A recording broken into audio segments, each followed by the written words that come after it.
16.314 positivi registrati finora, 8.146 gli attuali, cui si sommano 10.057 contatti in isolamento, 380 ricoveri, di cui 41 in terapia intensiva, 544 decessi dall'inizio della pandemia.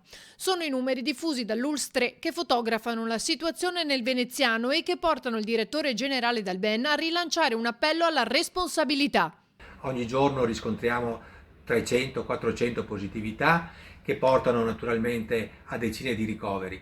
Dobbiamo assolutamente metterci tutta la nostra buona volontà, tutto il nostro senso civico per invertire questa tendenza. Ricordiamo che a fronte di positività ci sono sempre dei ricoveri ospedalieri che vanno ad occupare posti che possono essere usati per persone che ne hanno veramente bisogno.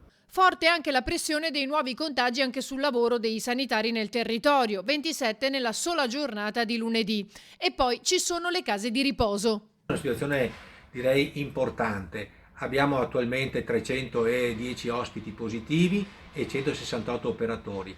Abbiamo raggiunto per quanto riguarda gli ospiti le positività della prima ondata, mentre per quanto riguarda gli operatori stiamo superando le positività.